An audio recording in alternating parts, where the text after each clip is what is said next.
Welcome to the special Halloween edition of Bridgewater Now. I'm John Luck, or as you can tell by the hands, I'm pulling off the Inspector Gadget look this year.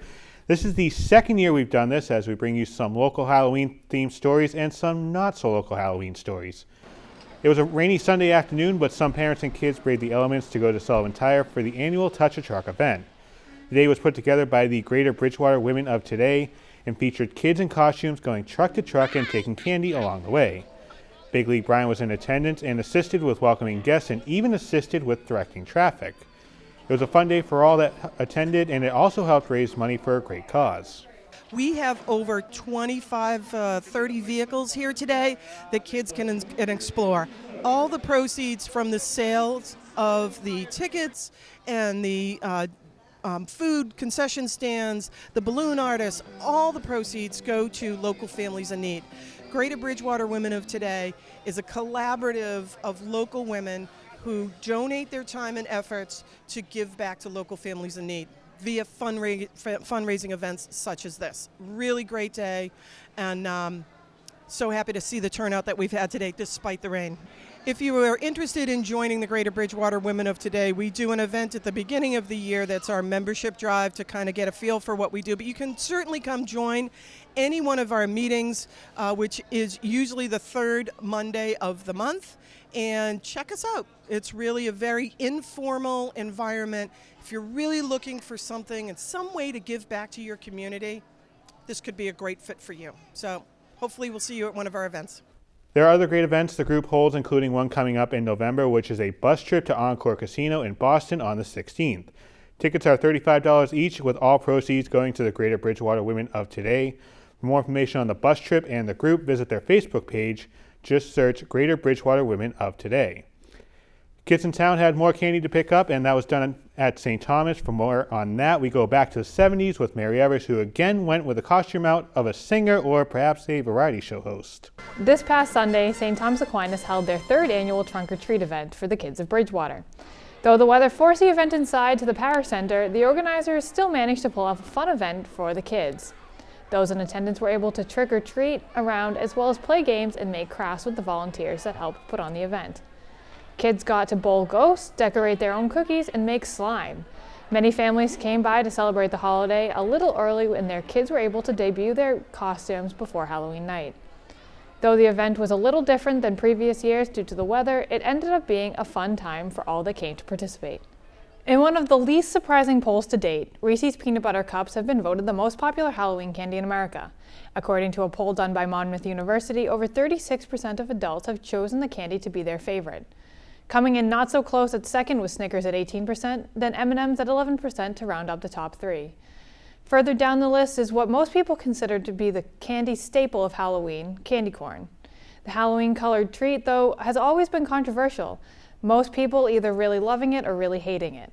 The real question that is not actually addressed in this poll is if it was differentiated between the regular peanut butter cups and the holiday special Reese's Pumpkins. Despite being made from the same company and being made out of the same ingredients, a lot of people consider the seasonal ones to be better. Sometimes so much so that it's near impossible to find them in the stores around the holiday.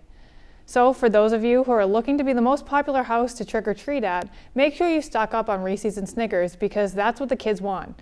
Though I'd recommend also adding M&M's for those who do not like peanut butter or are allergic to it. For Bridgewater Now, I'm Mary Evers. Here on the Bridgewater Now Updates and Bridgewater Review, we share stories that will spark some conversation, and going with the theme of Halloween, we go to Ireland for a funeral.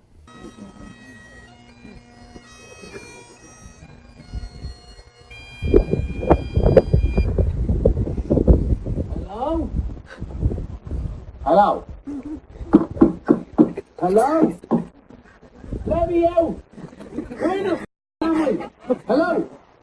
Hello? You might have heard about this. A man in Ireland pranked his own family at his own funeral. Shay Bradley, who lived in Kilkenny, Ireland, passed away a few weeks ago. However, a year prior to his passing, Bradley recorded audio and only his 2 children and nephew knew about it. As you saw in the video, after a couple seconds of initial shock, everybody there was laughing, which was the goal. Shay's daughter Andrea said that he wanted to make sure his wife of 43 years left the cemetery laughing and not crying.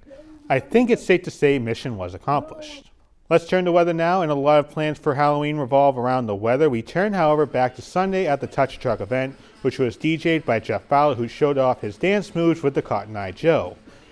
We go now to Jeff for the trick-or-treat forecast. So will the trick-or-treaters dodge the raindrops while getting their candy? Well, John, it was a very fun time there this past weekend, and a big thank you to all the trick-or-treaters who came out and battled the elements, as we did have some torrential rainfall back on Sunday. Now, we will have some heavier rain moving through, but I think it's going to be overnight Thursday night into Friday morning. So if we're lucky, this front here is going to go slowly enough so that we'll have a little bit of a lull during trick-or-treating with more scattered showers. That's what we're hoping.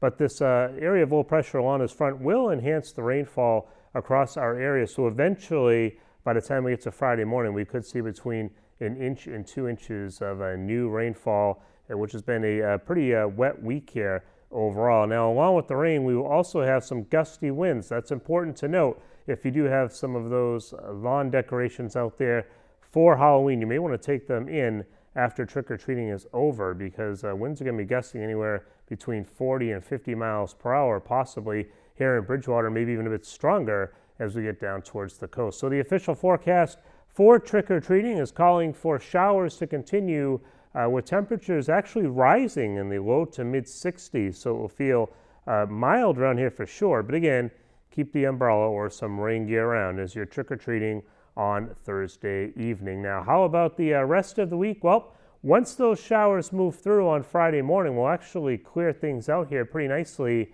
and should be a decent day for Friday afternoon into Friday evening, which is important because we do have a lot of playoff football games around the area on Friday afternoon. Keep that in mind. Nice day as well. I mean, this high of 67 will be very early in the day on Friday. Keep that in mind. Temperatures will be dropping rapidly as we go through the day. So if you are going to any of those games, you may want to have an extra layer or two, as we'll be dropping into the 30s by Friday night. Saturday and Sunday look dry and pleasant, but cool. Temperatures barely in the low to mid 50s. Thanks, Jeff. We asked viewers on our Facebook page to submit their costumes or decorations and show them off, and we had this very scary submission from Noah Chipman. Thanks for the photo, Mr. Chipman, and if you want to take part in showing off your Halloween costumes or decorations, you can still do that, and we'll show the submissions next week on the update. Send in your Halloween photos to jluck@btvxs.com with the subject line Bridgewater Halloween, and we'll get them on air. Again, this is open to all of our viewers across social media as well. Just let us know where you're sending your pictures in from so we can give you the proper credit. Well, it looks like there will be some rain for trick-or-treating, so it might be a good idea to look for some dry areas to get some candy, and Bridgewater State may be the best place. On Halloween from 5 to 7 p.m. in Woodward Hall, the BSU RH Association will host the 3rd annual Haunted Halls event. Kids will be able to trick-or-treat and play family-friendly games indoors with, of course, a lot of candy being handed out. Thanks for watching this Bridgewater Now update. I'm John Luck, or Inspector Gadget. But if I'm Inspector Gadget, does that mean Dr. Claus watching?